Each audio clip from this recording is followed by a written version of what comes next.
Hallo, dieses ist der dritte Teil des Videos und des Berichtes Eine Erscheinung. Ich mache diesen dritten Teil, um es noch einmal zu vertiefen und auch zu vertiefen, was mir klar wird. Also es ist ein besonderes Erlebnis, das ich hatte. Es ist eins von unzähligen Erlebnissen, die irgendwo in der Welt erlebt werden von irgendjemandem. Ich habe dieses mit einigen anderen erlebt, das berichte ich auch, die ich so gesehen habe. Das sind vielleicht, waren es 100 Leute.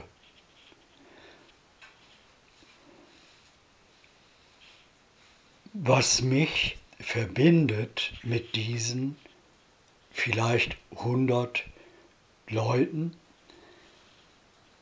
ist, dass wir alle das zur selben Zeit wahrgenommen haben.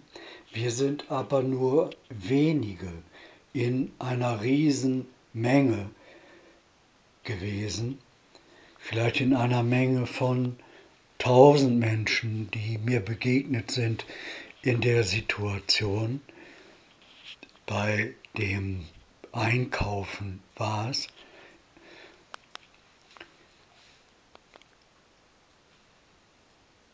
Wir haben das gleiche Erlebnis gehabt und das verbindet uns und uns verbindet auch die Feinfühligkeit, die Sensibilität, die uns das ermöglicht hat, dass wir das wahrnehmen. Die Wahrnehmung war ja eine Veränderung des Kopfes, der Kopfform, das heißt eine Erhöhung der Stirn und ich würde auch sagen, ein Aufhellen des Gesichts insgesamt, die Ausstrahlung eher heller.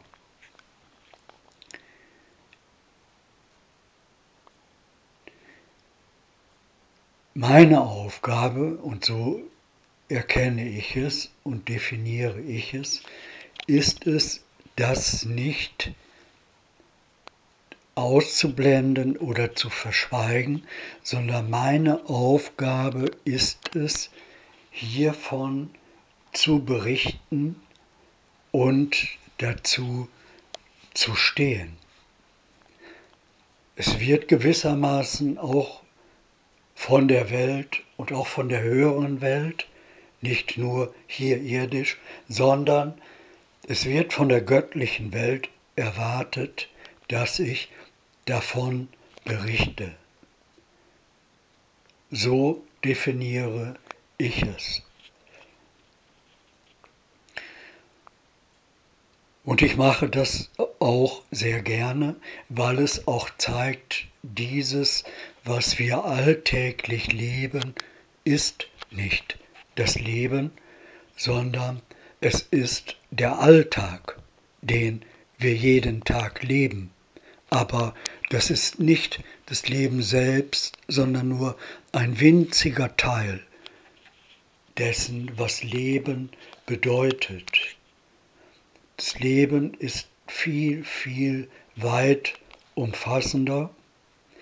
Und dass ich dieses Erlebnis gehabt habe mit dieser Erscheinung der Gesichter, der veränderten Gesichter, ist auch ein Zeichen dafür, dass wir uns in einem Prozess der Veränderung befinden.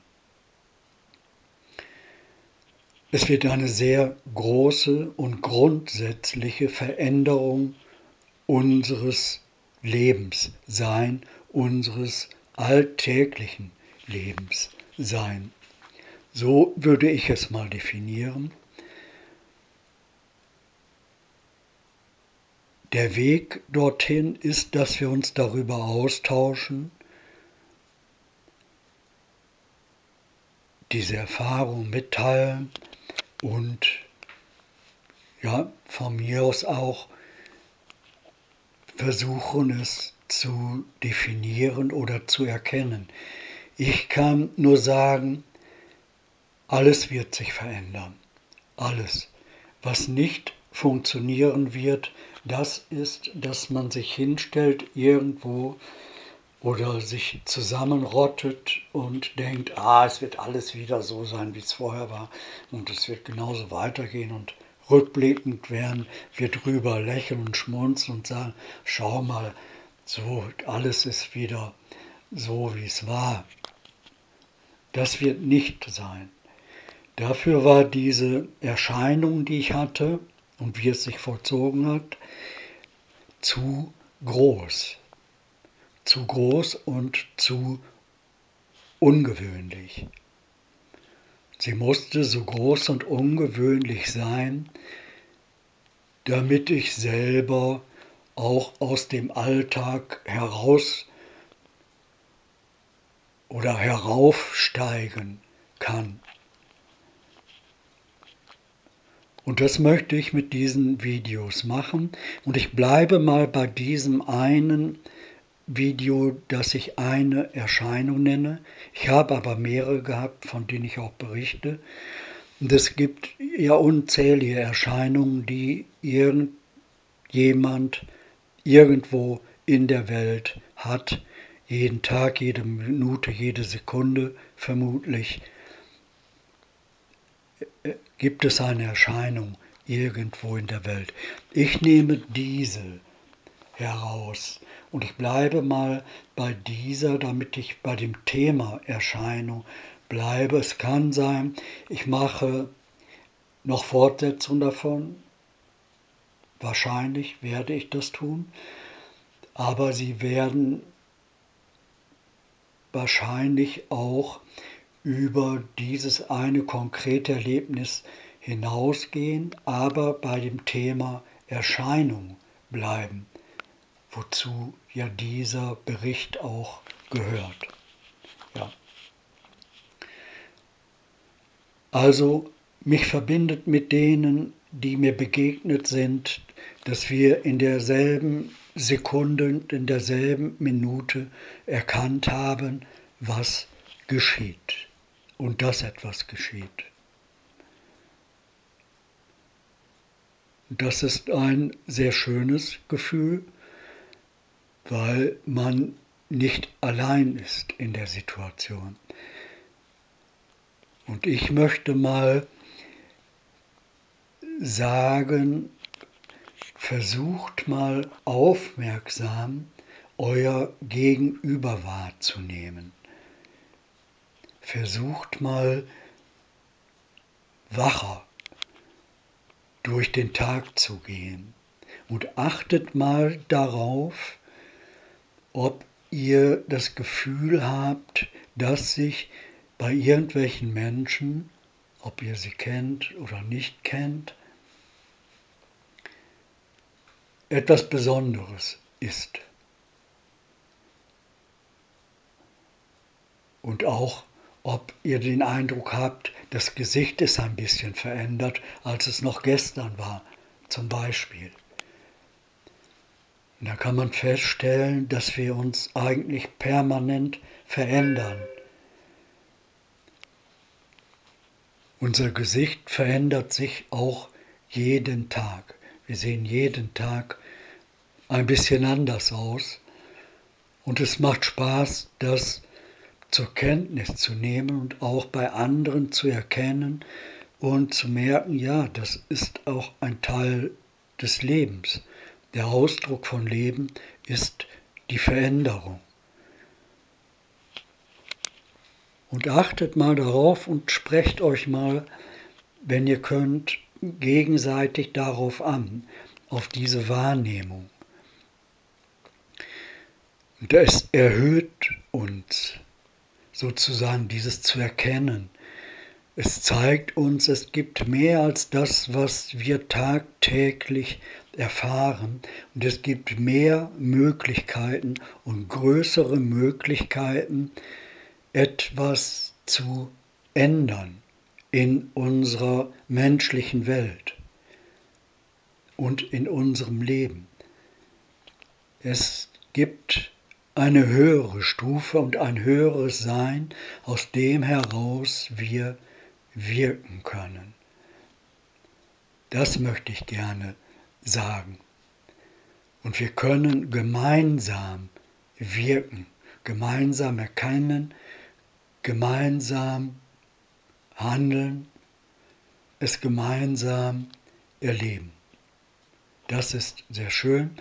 Das möchte ich an dieser Stelle sagen. Und ich sage noch einmal, nichts auf der Welt wird mir diese Lebenserfahrung ausreden können. Man kann mich auch nicht denunzieren deswegen oder ich werde es nicht annehmen, wenn man mich lächerlich machen will oder denunzieren will, weil ich dazu stehe, zu dem, was ich erlebt habe.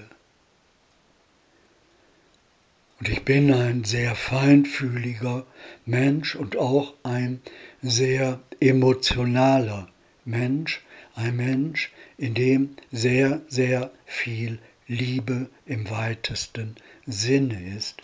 Und mit dieser Liebe zusammen und aus dieser Liebe heraus nehme ich wahr und lebe ich jeden Tag. Das ist so. Und meine Liebe ist stärker als aller Hass und als alle Verspottung, alle Denunzierung, die es in der Welt gibt. Egal gegenüber wem. Meine Liebe ist stärker. Das sage ich. Und Liebe grundsätzlich ist stärker. Darum ist es ein besserer und stärkerer Weg, den Weg der Liebe zu gehen, als den Weg des Hasses zu gehen oder der Verachtung. Und das ist das, was gesagt wird in dem zweithöchsten Gebot.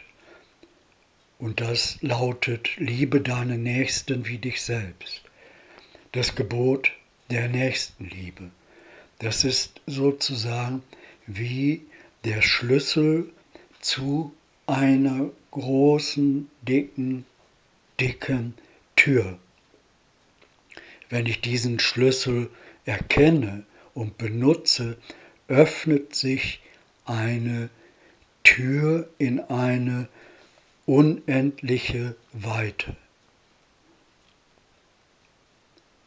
Und wenn ich das mache, erkenne ich, wie klein und verkorkst ich mich im Alltag mache, nur damit ich in einem kranken System überlebe und weil ich das Gefühl habe, ich müsste in diesem System überleben. Aber ein System, was mir tagtäglich zeigt, das ist nicht gesund. Und was auch mir selber oft das Gefühl gibt, es ist eigentlich nicht okay, was ich mache oder was ich sage oder da und da und da an dem und dem Punkt. Sondern okay ist es, diesen Schlüssel zu nehmen und die Tür aufzuschließen und dort hindurch zu gehen. Und dann erkennt man. Die Tür zur Nächstenliebe. Okay? Und tschüss.